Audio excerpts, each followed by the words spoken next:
Boa noite. Nós somos integrantes do grupo 2. Eu, Matheus Caravelas, Isabela Lima e Yasmin Santos vamos falar sobre cromatografias de troca iônica. Foi o botânico russo Mikhail Semyonovich Tuet quem inventou a primeira técnica cromatográfica no início do século XX.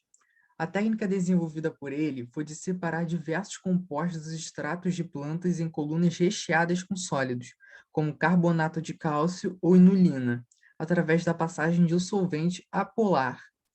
Como a necessidade de separações químicas não era ainda muito premente, a técnica ficou sem uso até 1931, quando Kahn, Wintesten e Lederer separaram isômeros de carótenos, usando uma coluna tipo Tuet. Mas, enquanto esses compostos coloridos, hidrófobos, eram admiravelmente separados por esta técnica, a necessidade de separar compostos incolores, os hidrófilos, como por exemplo os constituintes das proteínas, polissacarídeos e ácidos nucleicos, era cada vez mais evidente.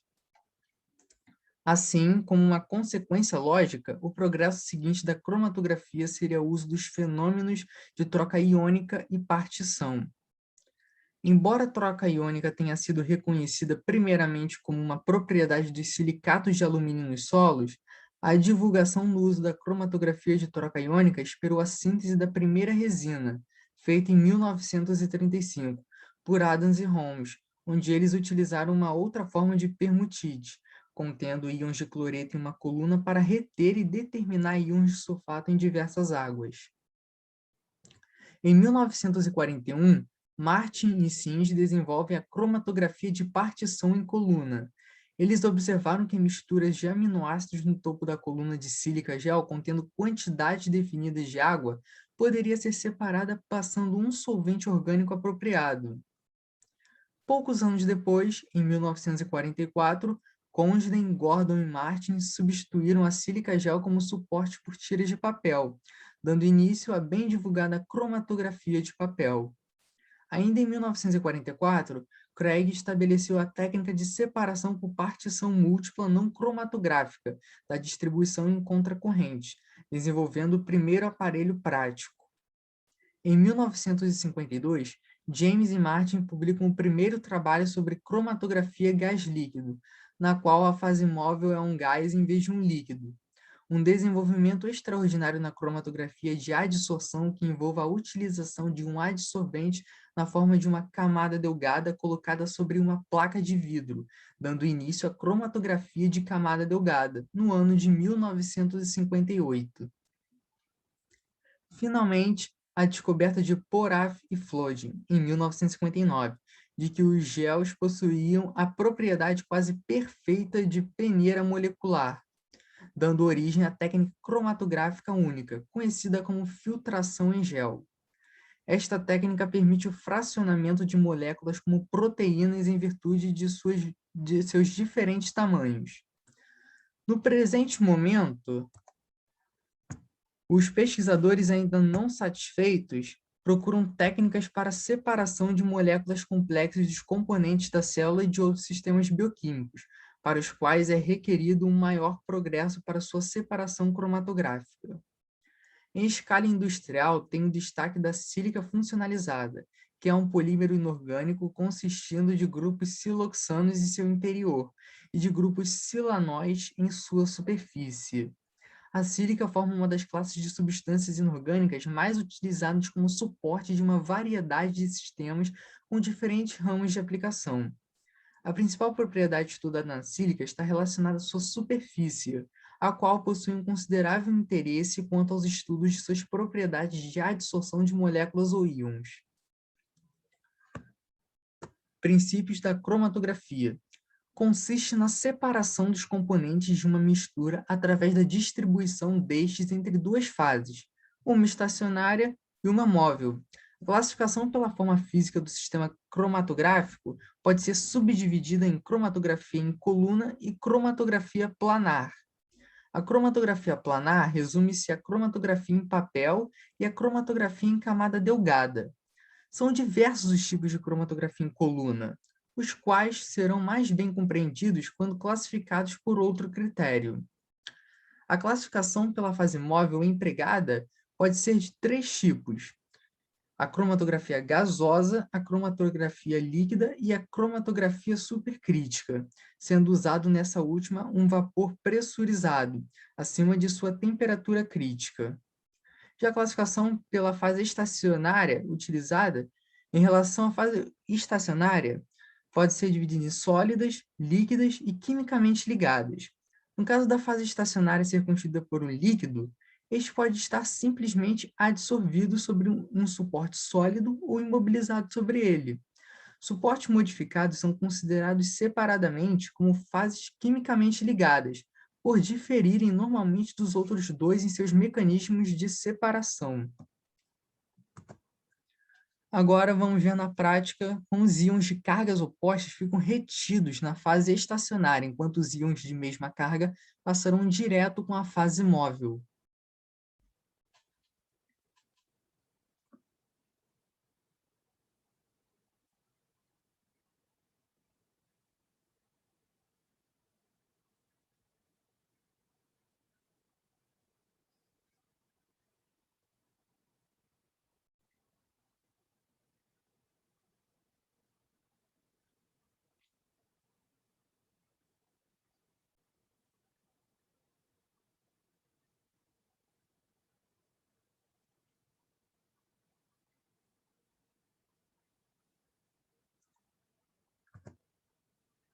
Também temos a classificação pelo modo de separação. Essas separações cromatográficas se devem à adsorção, partição, troca iônica, exclusão ou misturas desses mecanismos.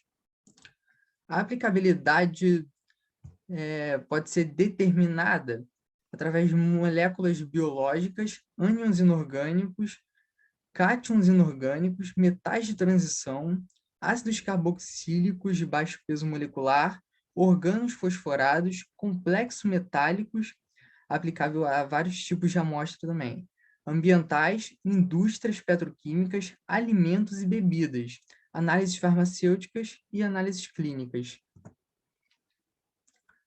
A cromatografia de troca iônica é uma cromatografia em coluna baseada em uma reação química estequiométrica entre os íons de uma solução e uma substância sólida, a resina, contendo os grupos funcionais que podem fixar íons como resultado de forças eletrostáticas. Os íons com a mesma carga podem ser trocados entre as duas fases. O processo de troca iônica leva a uma condição de equilíbrio. O lado em que ocorre o equilíbrio depende da interação de íons participantes em relação aos grupos funcionais da fase estacionária. O grau de um íon é absorvido preferencialmente em relação a outro íon, quando cresce com o aumento da carga dos íons permutantes, como, por exemplo, os íons de sódio e cálcio, e quando cresce com a diminuição do tamanho do íon hidratado, como, por exemplo, o de potássio. A afinidade relativa do íon de maior carga cresce em proporção direta com a diluição. Algumas substâncias que são aplicáveis a este método são compostos zeuiteriônicos, ou seja, que contêm tantos grupos químicos positivos quanto negativamente carregados. Dependendo do tipo de pH do meio, elas podem apresentar uma carga líquida positiva, negativa ou neutra. O pH no qual a molécula se torna sem carga ou de carga neutra é chamado de ponto isoelétrico. As resinas de cromatografia de troca iônica são compostas de grupos funcionais positiva e negativamente carregados, ligados covalentemente a uma matriz sólida. As matrizes comuns são celulose, agarose, polimetacrilato, poliestireno e poliacrilamida. Elas devem ser reticuladas, apresentar baixa solubilidade, serem hidrofílicas, conter número suficiente de grupos trocados de íons acessíveis e serem quimicamente estáveis.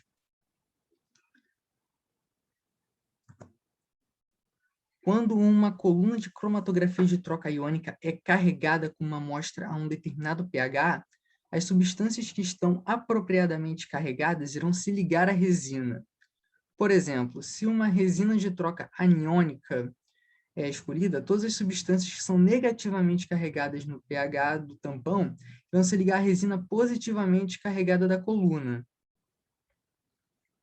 A escolha do pH do tampão determina a carga líquida da proteína de interesse. Em um tampão com pH maior que a da proteína de interesse, a proteína irá se apresentar carga líquida negativa. Logo, uma resina de troca aniônica positivamente carregada será escolhida para capturar esta proteína. Em um tampão com pH menor que a proteína de interesse, a proteína irá apresentar carga líquida positiva. Portanto, uma resina de troca catiônica negativamente carregada é escolhida. Para esses métodos, existe a possibilidade do uso de vários condutores, como condutividade, eletroquímicos e acoplamentos com espectrômetros de massa. O funcionamento da cromatografia de troca iônica. Depois de carregar uma amostra impura de proteína em uma coluna de cromatografia de troca iônica, a coluna é lavada para remover as proteínas indesejadas e outras impurezas. E então, a proteína de interesse é eluída usando-se um gradiente de sal ou de mudança de pH. Os íons carregados de sal competem com as proteínas pelos grupos funcionais carregados nas resinas, e as proteínas com poucos grupos carregados irão eluir em baixas concentrações de sal, enquanto proteínas com muitos grupos carregados irão apresentar maiores tempos de retenção e vão eluir em altas concentrações de sal. Mesmo não sendo comum, Mesmo não sendo muito comum, o gradiente de pH também pode ser usado para a eluição. Aqui, o gradiente de pH é escolhido de forma a se aproximar da proteína de interesse. Para eluir proteínas de uma resina de troca aniônica, o gradiente de pH decrescente é escolhido, enquanto um aumento no gradiente de pH é escolhido para a eluição de trocadores catiônicos.